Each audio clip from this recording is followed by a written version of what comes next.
35, okay.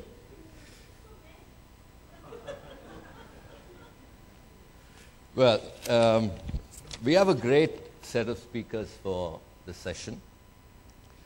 Their achievements go beyond any gender. And I have a small suggestion to the audience. Each one of them is going to tell a story which is going to be, in some cases, a personal context, in some cases, a professional context. Jay, where's your mic?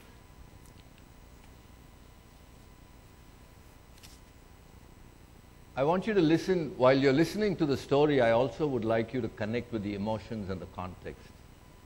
I personally believe if you do that, it's definitely going to provoke a lot more thought and possibly provoke a lot more questions.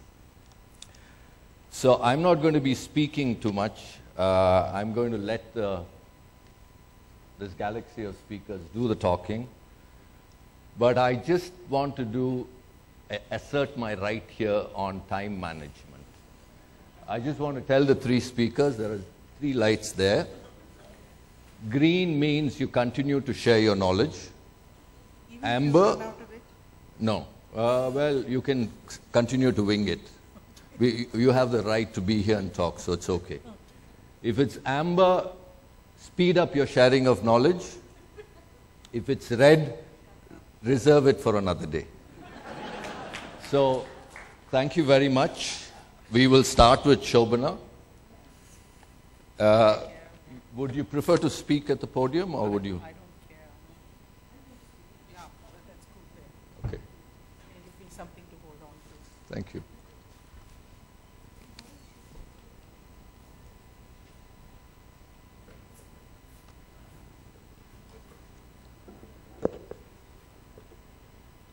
Good afternoon, ladies and gentlemen.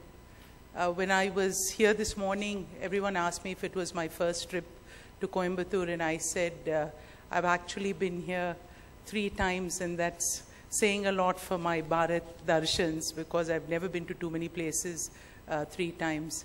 And so Rajshri, thank you for bringing me again. I think this is the second time it's probably your fault that I'm here, and all of you have to suffer through what I'm saying. But Jayraj spoke about telling stories. I'm actually glad you did, because I so didn't have a proper speech prepared about Yes We Can. And I think 3 words is really not about speeches, but about stories. And really the person who made it such an iconic verse grew up from the same roots as the story I'm going to share with you.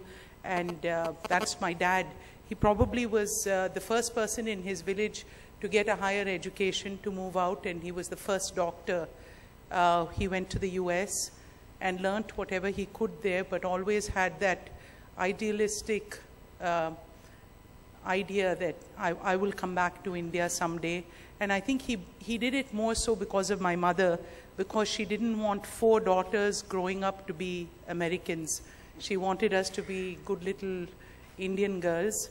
I don't know how we turned out, but that's besides the point. So we came back to India, and his father, who was still in the village, was very keen that dad comes back. And you know what he did with one of his first earnings? He actually sent money back and said, you know, you own these hundreds of acres in the village, but you probably need a tractor. And that's what he did in the 60s. But when he came back, I remember he started his practice with a small nursing home. But somehow everyone in Chennai kept going there. Many of the people, I think, from Coimbatore, I think, still fondly remember his original hospital, HM Hospital. And from there, he said, this is not enough. He lost a patient. He lost a patient who couldn't afford, you know, because all the wealthier ones, he would phone up Dr. Cooley, and they would go there to Texas. And this man, he was the CEO of a company, and he really couldn't afford that. And Dad said, you do need a bypass surgery. And this was 1979, probably. And the man just died. He got the money, but the day before he was supposed to leave, he passed away. And I think that's probably the story of how Apollo was born. So the first day that, I mean, ever since we started that hospital, I was in college, and that was my first job, but great empowerment because I'm fresh out of college, and here I am given the responsibility of building, at that time, what was India's first private hospital, which was India's probably purpose-built hospital, with architects who didn't have a clue. This man knew how to build good houses, but again, everyone empowered him, and Dad had that great belief in people that they could rise above whatever they were and move it to another level. And I think he really did that and showed that, because the day we opened up, well, first he convinced 3 other great doctors to come along with him, and they built that institution. The first day after our inauguration, we got such a tough maternity case, and the doctors would come running to me, and I was in my early 20s, and they said, "What should we do?" And I said, "Well, how can I help you?" And we used to spend nights there getting that thing going.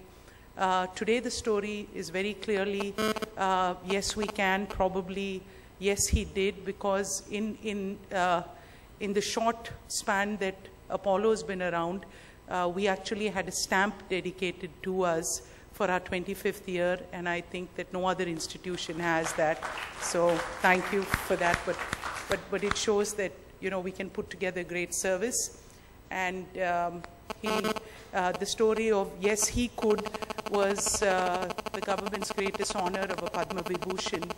So we're so proud of that. But it puts a whole lot of pressure on us below him, because he continues to believe that everybody can do it. If he can do it, everyone can do it. But I think this yes, we can become as much a weapon as a winning strategy. So putting 3 things behind that, you know, what I feel is that yes, we can nowadays requires a whole lot of, it requires vision along with a great strategy. You know, we had McKinsey working with us for the last 18 months. When they first came in, I was one of the disbelievers. I said, what are these guys going to teach us? And actually, you know, the amount that we've evolved over the last 18 months, it will take this organization to a different level. So I think strategy is extremely important in all your companies. And then the second belief that I have behind Yes We Can is a whole lot of hard work. It's not going to come just because 5 people will say it, or 15,000 people will walk along with you. You need hundreds and thousands of people to work with you in that commitment and belief. In our case, it's 60,000 employees. So everyone working, and we have to lead by example. So we have to put in those hard days. And I think one of Apollo's favorite slogans is, health has no holiday. So we're actually asked, what are we doing at home on a Sunday? So if ever you want to get into healthcare, good reason to stay away. You'll never be on a golf course. So having said that, I think the third yes we can is that it's probably it'll be an idea whose time has come. And let me share, you know, Apollo is probably an idea whose time had come maybe a little earlier, because we had to fight for so many regulations, right from funding us to, you know, training people. We didn't have the nurses we want, so we started nursing colleges or hospital administration colleges. We didn't have the IT, now we have this huge IT infrastructure and what we're doing. But, you know, these things happen.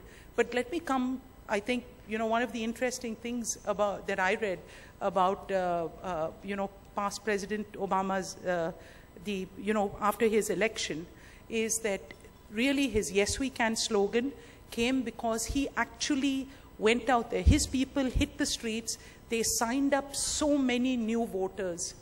And those new voters, many of them were immigrants.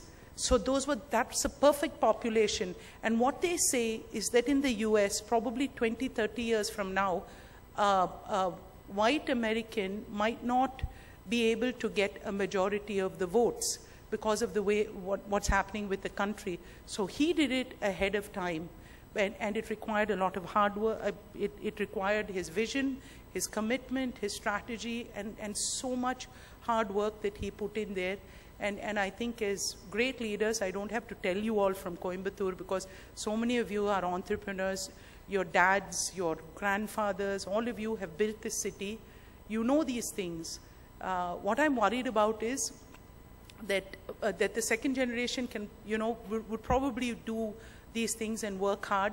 The third generation will question it in their own old organization, or the third or the fourth, and they'll want to do something new. So all we can impart to them are these values and beliefs, this DNA, and then give them the opportunity and ability to go out and do it themselves if you think they can't cut it, because by forcing them into our organization, we might not be doing what's best for your organizations. And I think that's coming from a very family perspective of family-owned businesses, and I don't think there's any right solution, but probably this is something that will allow us to work and move forward on this. The light is still staying green, so let me shift on to my quick favorite subject of, actually it's not a favorite subject, I hate it very much, but this thing that blurs into politics about, I come from Andhra Pradesh. My mother is from Telangana, my father is from Andhra. So I get credit anyway. Everywhere I go, they'll say, "Idi mana ure." So that they, it's like, I'm from your place. So when I go in there and I tell these Telangana people in my husband's village, what are you guys doing? This is ridiculous. We need to stay united. Can you see how much Andhra Pradesh has achieved and where we're going? Why would you spoil it? And then they say, how can you talk like that? You're from Telangana, don't you know? And I said, my knowledge and my ability to look has given me that belief. And then on the Andhra side, they say, that's very good. But what is it now that they're saying, why should we stay? So these things are divisive, and we didn't need it. It's just that I think that this new book that I read, State of Fear, it's this political, legal, media nexus that is trying to scare people up and giving them, what something might not work. This yes we can might become a very dangerous tool when it's in the hands of those Usmania students and they go on the rampage or they sit and burn themselves. So we need to be very careful of how we manage this and how we move forward, how you're all empowered to take this forward. And I think that at times we have to move the bar and move out of our chairs, out of our offices, and get out there. Because if we don't take more responsibility for what's around us, those people will really put the fear. They'll put the fear that global warming will destroy everything, that we won't get water. They'll put the fear, that word catastrophe, crisis. How many times more do you hear it now in the last 20 years, ever since we have so many news channels and there's so much out there, that information gathering? With that, we had the riots in '69, and it went off after that. Once people realized, or the steam went off, this time it might not, because of the pressures that keep mounting. And then when the media plays it, then the politics gets into it, and when the legal and the judiciary gets into it, you have this whole nexus that kind of puts pressure on us as ordinary people of being reactive instead of being proactive. And I hope that tomorrow when we say yes we can, we keep it as much to our personal level, and with the wonderful story that I told you, which is not a fairy tale at the beginning of the thing, but now I think that I need to move my frame of reference into seeing what's around me, because unless what's around me is working, I will never be able to work properly. And I think that's what we're looking for in the country, and maybe as citizens, we just need to get more involved and to tell people there's nothing to fear. This is just the greatest country, and we have so much we can do. Thank you. No, we've got questions, so thank you, Shobana. Thank you so much. Nandita, can I request you to go next? You want to speak from here, or would you like to? I could speak from here. Can you hear me? Yeah, is it on? Well, the topic says, my journey from actor to director. I think many green and yellow lights